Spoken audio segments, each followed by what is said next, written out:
Hi there, Ian. Good afternoon. Yeah, just Afternoon. picking up on these numbers from the ONS that 48,000 people in England and Wales sadly died of COVID. There's something wrong with that, Ian, because the government data for the whole of the UK is 42,500 deaths.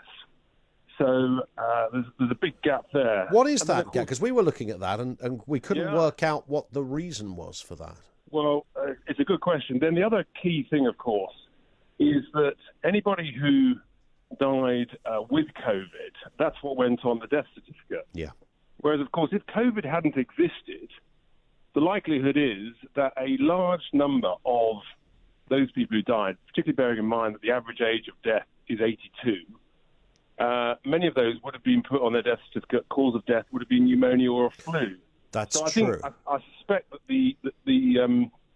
the comparison or that particular piece of data that's running on your news is actually not that relevant and not that helpful. Yeah, it's funny because it is. We've been talking a lot this afternoon, Richard, about the kind of incredibly confusing picture, and I know that you've spoken about this before. What are you making of the wider issue of what is happening? More lockdowns likely to be on the way, more disruption for businesses as a result of that. But simultaneously, I've been banging on about this all afternoon. I'm getting people contact me saying, but there's more people dying and more people in ICU and more people getting it. So you have to consider that. Well, I think you've got to put it in context. And unfortunately, nobody in government is reminding everybody that sadly, but the reality is 1,650 people die every single day here in the UK. So every death's a tragedy, of course, for the family, the loved ones and the friends. But we've currently got about 40 to 50 people dying with COVID every day. That's about 3%. 3%, Ian, of average daily deaths. Yep. Cancer deals with 300. We don't shut down the economy. We don't ruin young people's lives, whether it's at university or at school, because of cancer deaths, mainly to more elderly people. It's about putting it in perspective and context. And what's actually going on is hospitalization rates are creeping up. The death rate is creeping up, but it's much, much lower thanks to the incredible work that surgeons and doctors, chemists and nurses have done.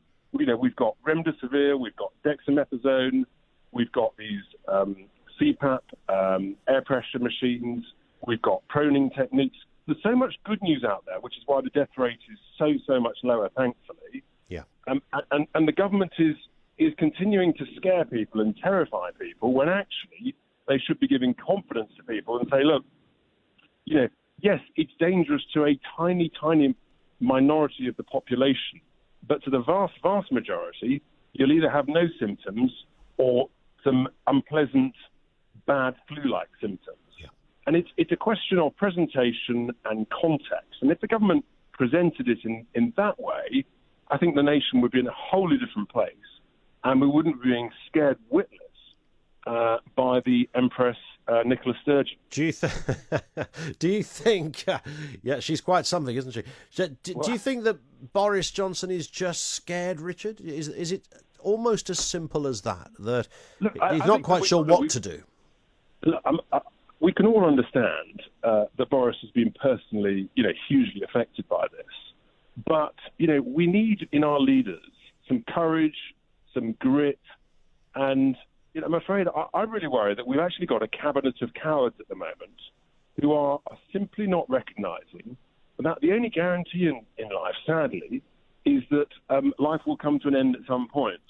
And when the nation is reminded that the average age of death due to COVID is the same as the average life expectancy between 81 and 82, interesting.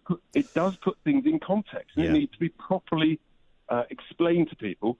I think the government's some members of the cabinet seem to be rather enjoying ordering people around and telling them what to do. I mean, some of the stories are tragic. I've heard of an 88-year-old woman who hanged herself.